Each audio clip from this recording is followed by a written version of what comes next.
quiet on the set. Won't you come and meet me at the movies?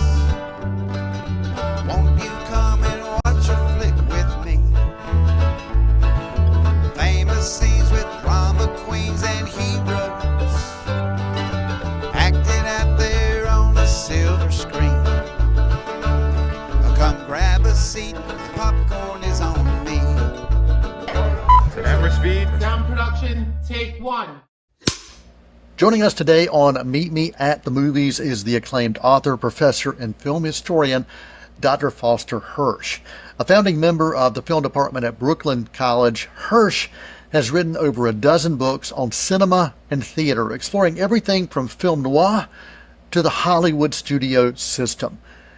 His most recent work, Hollywood and the Movies of the 50s, it unpacks a decade of dramatic change, cultural shifts, and a cinematic spectacle that offers really a fresh insight on one of film history's most fascinating eras. Dr. Hirsch doesn't just write about the movies, he reveals about how they reflect and how they reshape the world around them. I'm Noel T. Manning II, and let's welcome Dr. Foster Hirsch. Dr. Hirsch, and you told me to call you Foster, which I will do. Yes, please do that. Welcome to Meet Me at the Movies. I really appreciate you being here, and thankful that we can make this happen. Good, I'm happy to be here. Good. Well, I would love for you to go back in time.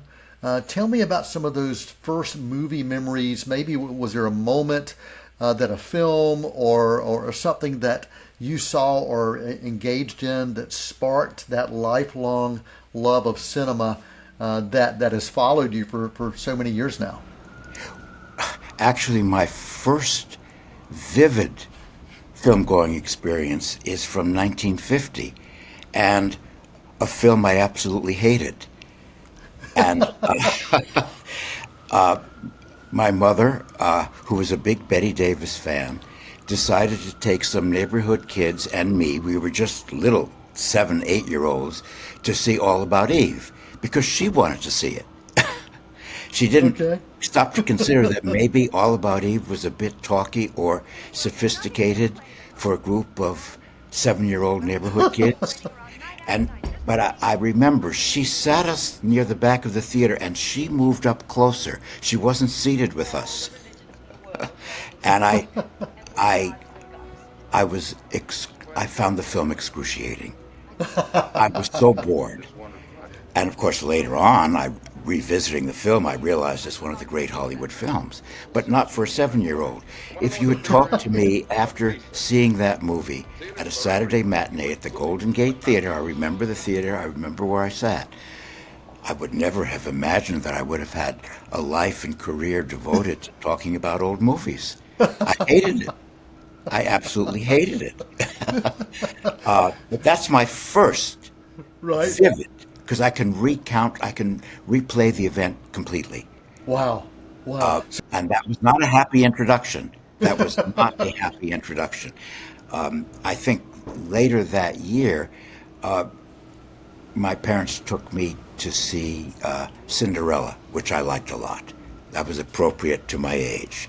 So I'm wondering if Cinderella wasn't the first movie, also that same year, that inspired my lifelong love of the medium. It wasn't All About Eve, I can tell you.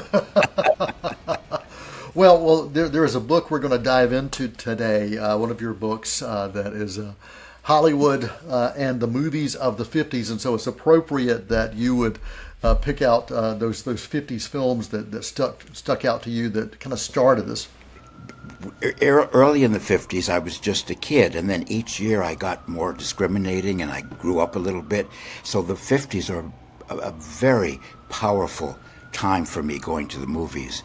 It was my apprenticeship in films, my apprenticeship in life, after all. I was a kid at the beginning of the 50s and a little bit wiser by the end. So I grew up with these movies.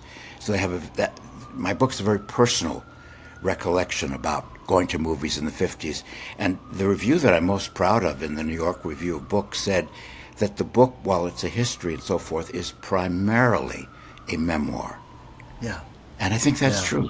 I think that's an accurate statement.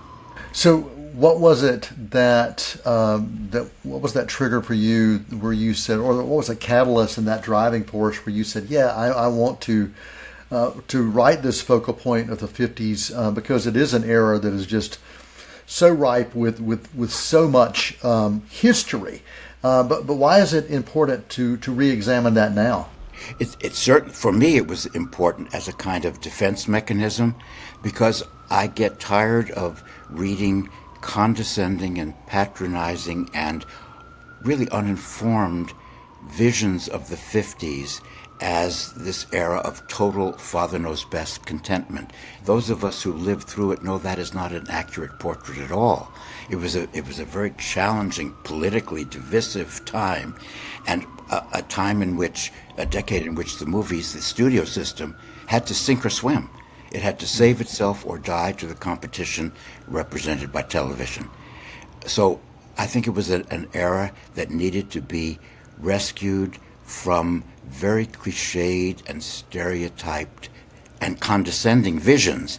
And I feel it could be written only by somebody who was actually there, not by a younger scholar who may know everything about the period from a historical point of view, but wouldn't have the personal and the first person touch that I feel my book has, and that I'm proud of. It's about me going to the movies in the 50s and what I learned, and that I want to share that. But it's very much a personal portrait of a time, and it's a decade I felt needed a little defending, frankly. Yeah, well, you lived it, and being able to, and being able to reflect on that is something that's very personal, as you mentioned. Was there anything as you revisited and explored that past that was such a part of you? Anything that you learned about yourself of this journey of reflection that maybe you did not expect as you were putting this book together, Hollywood and the Movies of the 50s? That's a good question. That's a good question. A friend of mine said, when I read your book, I felt you were continually running into yourself. Oh, wow. And that's true. I liked that phrase. And that's true. It was a series of self-encounters as reflected through the experience of going to the movies. And so I trace my evolving interest in movies, I suppose, really with my evolving consciousness.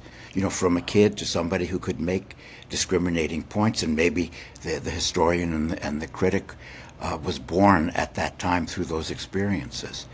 But I felt that I wanted to have a very personal view of the decade, a decade that I guess is my most important decade. It's the decade in which I grew up. So it's my formative decade, and it's a decade that's often dismissed, vilified, made a cartoon of, and it was more complex, more interesting, and certainly at the movies, far more worthwhile and artistically valid than it's often given credit for being.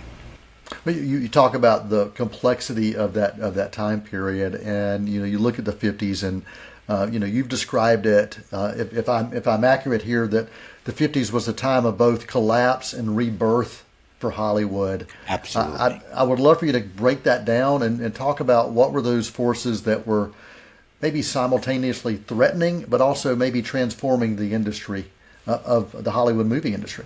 That's a good question. Television was the great, as my subtitle says, the invasion of the ultimate body snatcher, television. Because television took audiences away from theaters. All of a sudden, I remember the day the television arrived at our house, and here was this screen in your living room. It was a profound social change that people who didn't grow up without television have no way of knowing what it was like. We had a new visitor in our house, and it profoundly affected culture and viewing patterns and living patterns. And a lot of people stayed home with this new gadget in their living room and didn't want to go to the movies. A terrific downfall in weekly attendance. The studios had to reinvent themselves or they'd go under. And they did. They reinvented with new technologies, Cinerama, 3D, and CinemaScope. I like all of them. I thought they're all valuable and well used, can be very good filmmaking.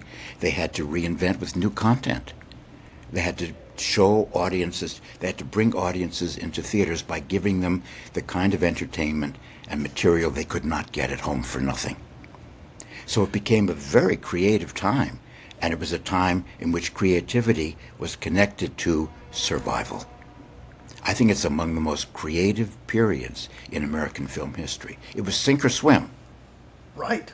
It was sink or swim, and they did survive. Now, I'm writing now about the subsequent decade, very closely connected, the 60s, which saw the true end of the studio system. And ever since then, we've been living in the post-studio era. So the 50s and the 60s are interrelated. But the 60s had to be very creative and do some quick dancing, too, to survive, to keep the system going. And the 60s is a far more varied and interesting and politically expansive period. It's not just about left-wing protest at all. That is a very poor description of Hollywood in the 60s. It's much more complex than that, as the 50s is in a different way. Both those decades were crucial transitional periods between studio era, so-called golden age Hollywood, and the post-studio era, which we've been living in since the early 70s and movies like The Godfather and so forth. And the 70s were called the new Hollywood, a very accurate description, because that was new. It was new, as different from the golden age. The climax of the golden age is the 50s and the 60s. Thinking back to, you had mentioned the 50s of those creative changes, CinemaScope, 3D, those color epics that we attribute to that time period. Which of those do you think stands out the most to you of those memories that you have when you think about those big changes that were designed to draw people back into cinema? Well, the film that saved Hollywood and doesn't get the credit for it is a film on a subject that would never be used now to save the industry, and that's The Robe, which was the first CinemaScope film. It was on a biblical subject based on a novel by Lloyd C. Douglas, a Christian epic, straightforward, religious, and it saved the industry. It was a huge hit. I remember seeing it. I remember where I sat with neighborhood friends at Grauman's Chinese in Hollywood on the aisle about the 8th row. Wow. And when the screen opened up, it was the single most wonderful experience I have ever had as a moviegoer. I loved the film as a kid in 1953. I have revisited it for this book, and it's much better than its reputation. It's a really intelligent film. You may not like the content, but it's not hip, it's not trendy. It's very conservative. But given its subject matter, and it's a pioneering attempt to use the new widescreen ratio, it's beautifully conceived and has not gotten the attention it deserves. I think that was, as a kid, my most powerful single movie-going experience. In that huge screen at that beautiful movie palace in Hollywood, which miraculously is still open, Grauman's Chinese. Yes. And that is a beautiful place to watch a movie even today. So I can imagine. Even today. I just saw Sinners there a few weeks ago. Not my kind of movie, so I don't have the same reaction to that as I did to The Robe in 1953. But now the theater has a huge IMAX screen and everything is presented on this huge screen. And it's still a fabulous place to see movies. Fabulous. It is. We are talking today on Meet Me at the Movies with Dr. Foster Hirsch, and we're talking about movies of the 50s. And if you haven't checked out the book, Hollywood and the Movies of the 50s by Dr. Hirsch, I really would encourage you to check this out. And we're giving you a glimpse of some of the things you may be able to find in this very personal book that Dr. Hirsch has offered. We're going to take a quick intermission. We'll be back with more with Dr. Hirsch right after this break. Won't you come and meet me at the movies? Won't you come and watch a flick? As Cleveland County's premier event facility, LeGrand Center is the ideal location for any event. The LeGrand Center is located 45 minutes west of Charlotte, 45 minutes north of Spartanburg, and just a little over an hour east of Asheville. Whether you're a small business looking for a place for an off-site meeting or a bride looking for that special location for her wedding, LeGrand Center is the perfect place for you.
Won't you come and meet me at the movies?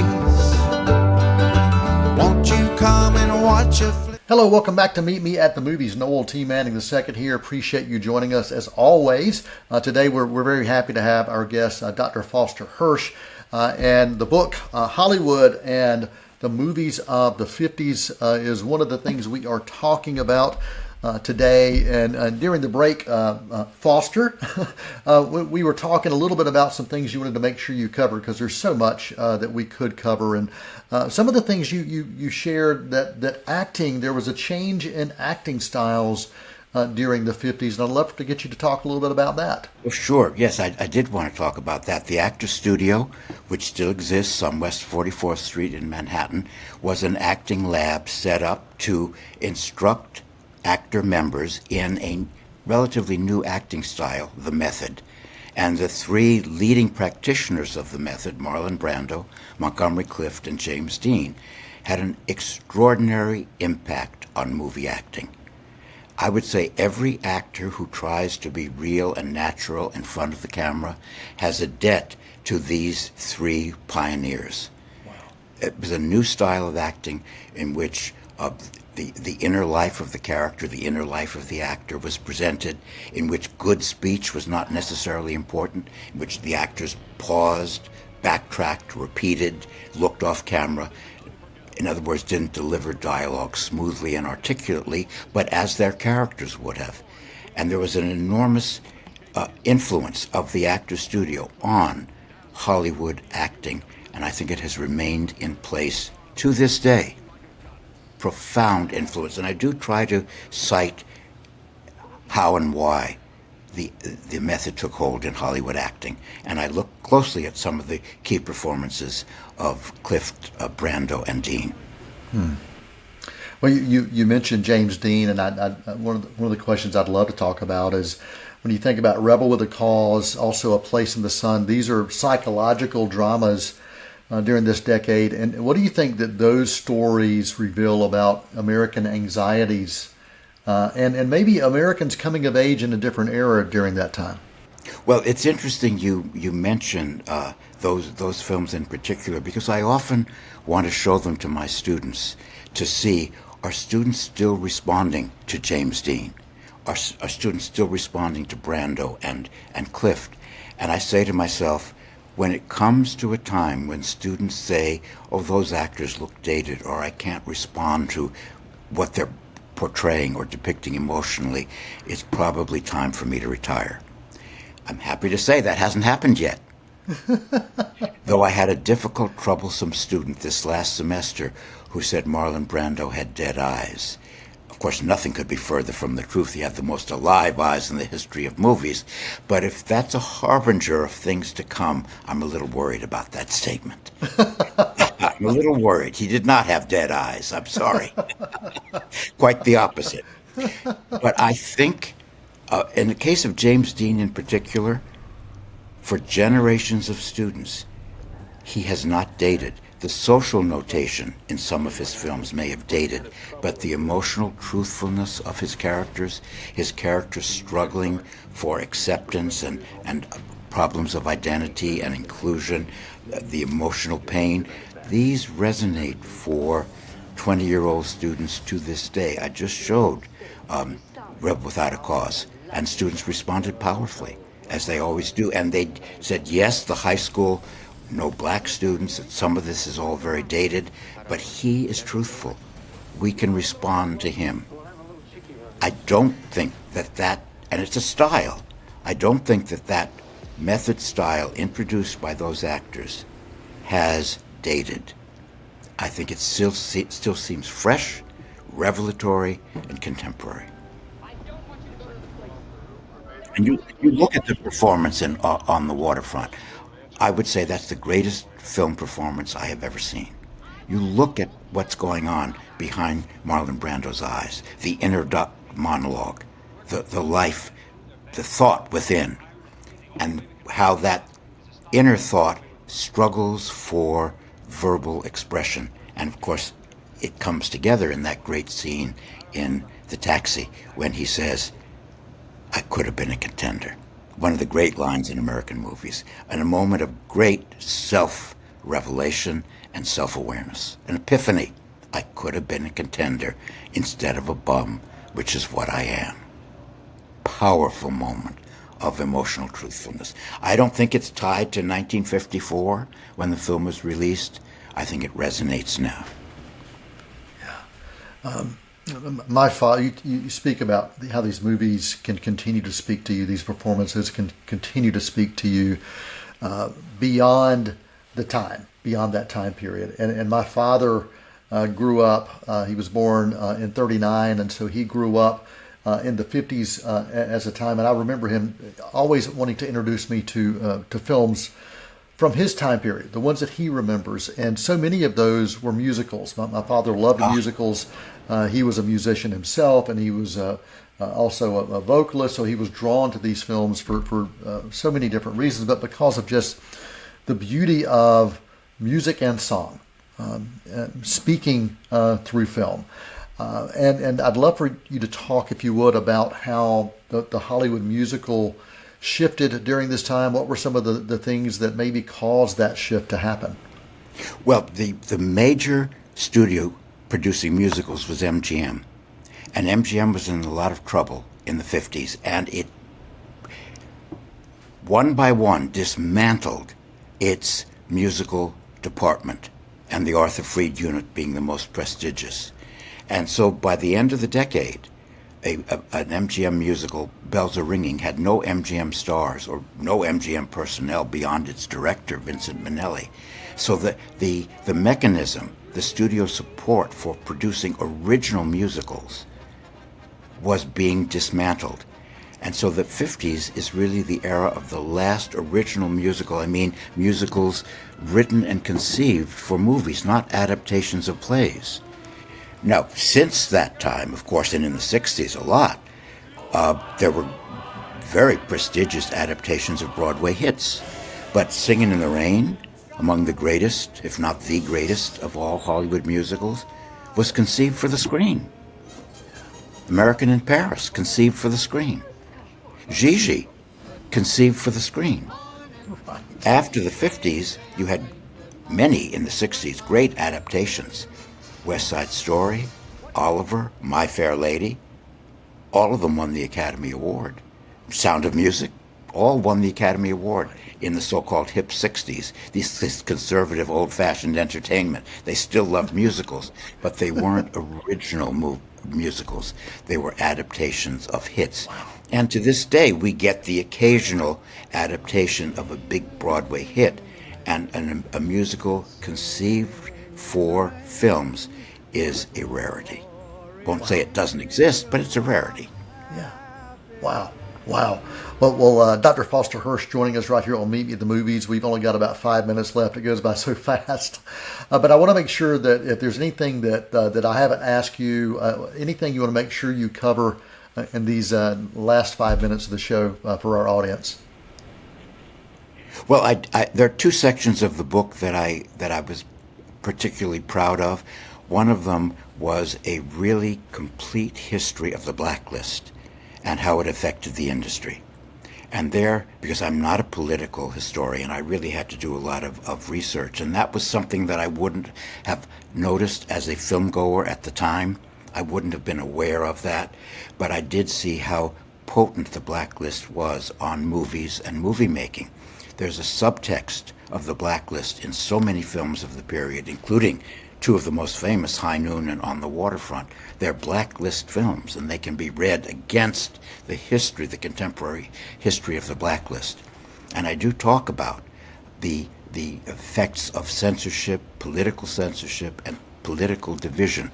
It was a very divided period politically, in which the two sides didn't talk to each other. Does that sound familiar? Wow. They had no dialogue. They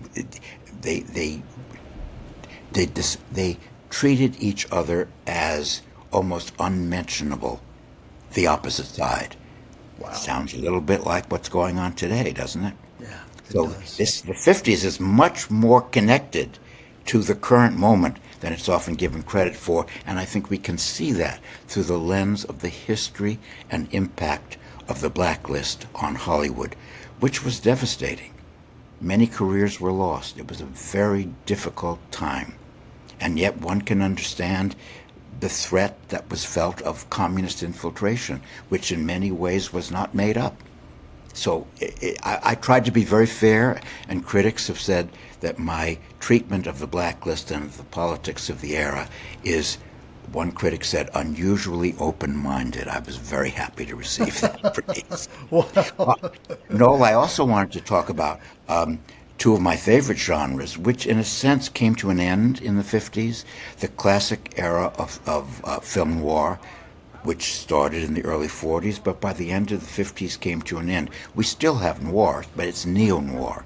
It's a very different form from the black and white Academy ratio thrillers of the 40s and 50s, many of them among the great films in the Hollywood canon. That comes to an end at the end of the 50s. Also coming to an end, pretty much, is the old-fashioned Hollywood melodrama, the four-handkerchief weepy. I know it's fashionable to downplay these films or make fun of them, but some of these films are great, and as a test case, I urge you, if you don't know it, to look at Imitation of Life, which conveniently appears in 1959, the end of my period, and in my mind is the greatest of all Hollywood melodramas, and more or less the end of a tradition.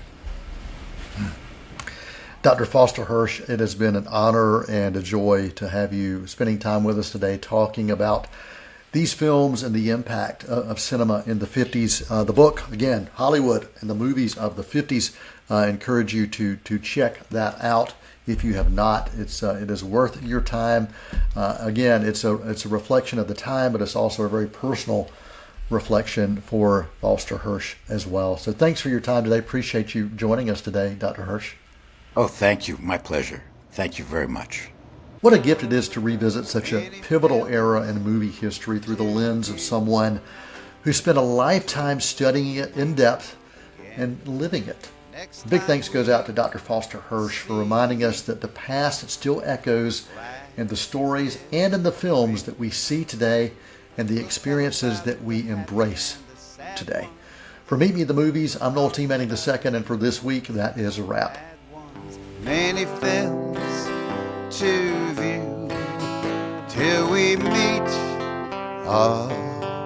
again.